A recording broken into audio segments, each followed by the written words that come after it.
Alsace 20 au cœur de l'actualité, on vous a dit aujourd'hui, le bio est-il accessible à tous? Les Alsaciens vivent-ils à l'heure du bio? Jean Cousker, vous êtes le responsable du Serpent Vert, c'est une institution sur Strasbourg. Ça fait combien de temps que le Serpent Vert existe?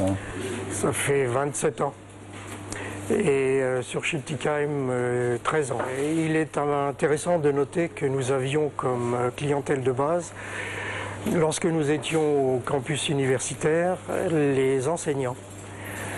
Ils nous ont suivis lorsque nous avons déménagé sur Schiltigheim et ils restent d'une certaine manière fidèles et se sont vus grossir par le grand public qui de plus en plus, inquiet de l'alimentation dans le commerce courant conventionnel, vient chez nous pour s'assurer de certaines qualités.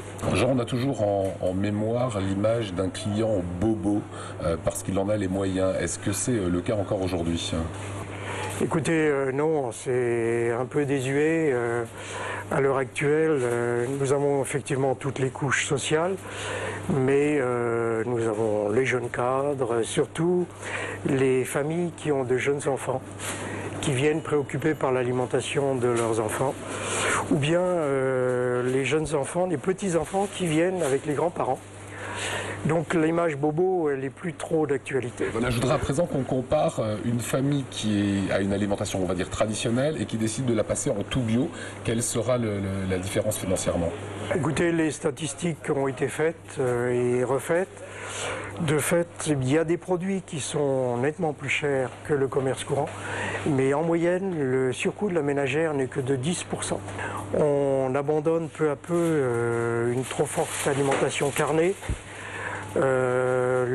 l'alimentation trop sucrée, pour revenir sur quelque chose de plus sobre, plus élémentaire, plus basique et plus orienté végétarien. Est-ce qu'aujourd'hui le bio c'est accessible à tous?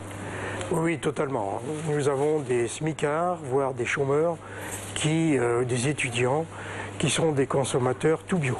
Car même s'il y a des produits chers, il y a des produits de base accessibles à tous les portefeuilles qui permettent d'avoir une alimentation générale et complète. Quelle est l'évolution du chiffre d'affaires du Serpent Vert ces 10 dernières années? Écoutez, elle est bonne, ma foi elle est bonne, puisqu'elle nous a permis d'avoir à l'heure actuelle d'ouvrir 4 magasins sur l'Alsace, un 5e dans le Périgord noir, avec un projet de développement régional dans les années à venir. Voilà, et dernier point, Jean, nous étions chez un producteur bio. Il vend directement aux consommateurs. Le kilo de pommes est à 1,50 €. Combien il est ici au Serpent Vert? Écoutez, au Serpent Vert, le kilo de pommes est à 2,98 €, mais c'est toutes variétés confondues, de provenances les plus diverses. Donc c'est un prix moyen. Il pourrait y avoir des pommes moins chères, mais aussi des pommes plus chères. Nous avons mis tout à un prix moyen, 2,98 €. C'est quasiment le double du producteur qu'on a croisé tout à l'heure. Oui, mais là vous aviez affaire directement à un producteur. Donc là vous êtes sur une situation un peu particulière. Voilà, Jean, je vais vous demander de regarder droit à la caméra et vous allez être le journaliste d'un jour. Vous lancez et maintenant, demain, les dernières nouvelles d'Alsace. Et maintenant, demain, les dernières nouvelles d'Alsace.